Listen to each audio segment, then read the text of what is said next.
So here's the deal.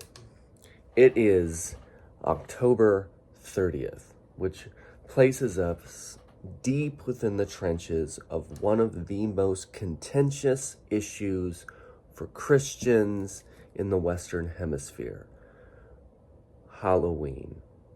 Now, I've made a video about this in the past where I discussed all of the matters really that kind of influence this thing, whether or not you should allow your children to trick or treat,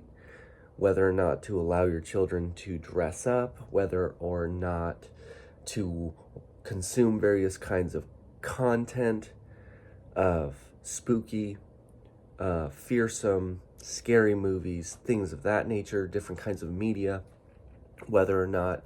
to pass out candy to trick-or-treaters, whether or not your church should be involved in community events, or if they should host things of their own. All of that, like, I covered pretty much all of that, and I would stand by still everything that I said in that video. It's actually so good that my very conservative religious mother was disappointed in me for having made it. So, go check that out. Today, what I want to talk about is the reality that no matter what kind of Protestant you happen to be, this really won't apply maybe to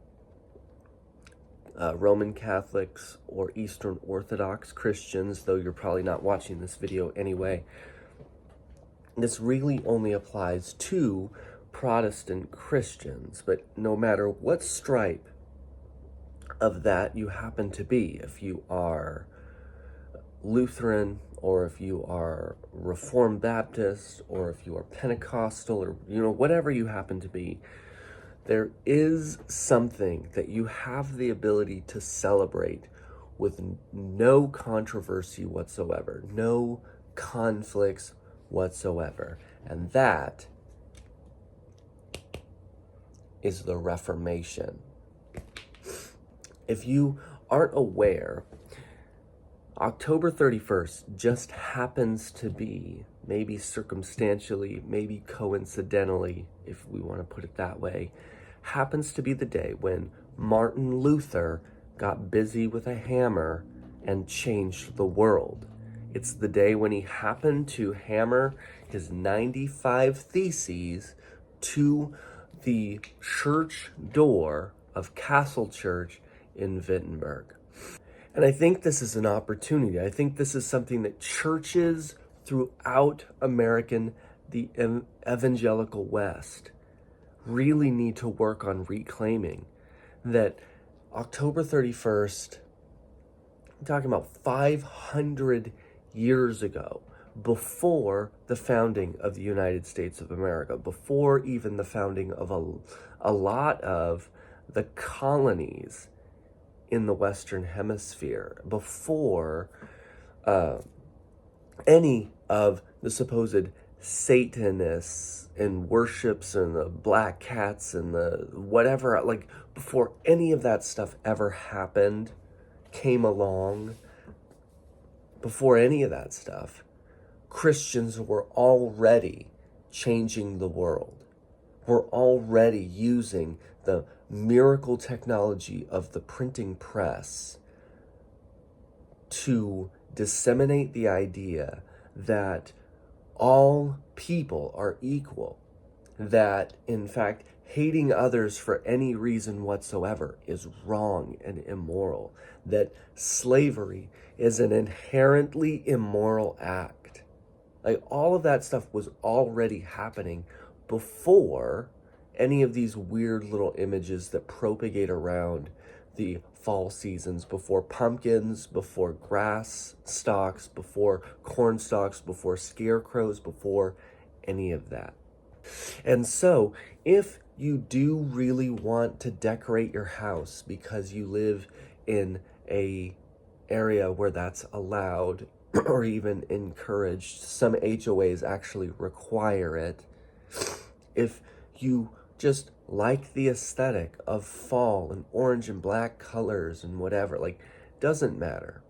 If you want to be able to celebrate in this season, but you don't want yourself to be associated with the demonic, the satanic imagery that sometimes fills this season, some of the trivialization of death and violence that fills this season, the overwhelming dwelling on fear and anxiety and death and supposed thinning of spiritual veils, and you want to avoid any of that. We still have an opportunity. And you simply can just say, I'm celebrating the beginning of the Reformation of the Christian church, that God always is working, and that people, because of the fact that the essential ingredient of any church, any organization, is human beings, and human beings are inherently fallen and depraved, they always are skewing and drifting and falling and faltering, and that the institutions they build, even when it's intended to be for the right reasons, people will want to exploit and take advantage of that. And so God sends individuals with a prophetic calling on them, like a Martin Luther, like a John Calvin, like an Ulrich Zwingli, for the purpose of purifying his bride, the church, putting it back on the correct pathway that it should have been on the whole time. And that in doing so, we have an opportunity to celebrate,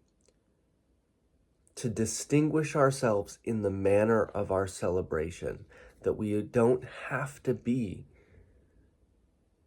glorifying evil the way that this season often does, but instead we can reflect with honor and respect towards our ancestors, the people that handed our faith down to us, with dignity, strength, and purity. Unfortunately, though, the missing ingredient for most American Protestants is that they're just ignorant. They have no idea about Martin Luther or Castle Church in Wittenberg or the Wartburg. Like, they have no idea about any of that because they're just ignorant of their history, and that's a tragedy. So let it be no longer. Do not be ignorant of your ancestry and your inheritance, because that is the most valuable treasure that we have. And celebrate in this fall season the amazing work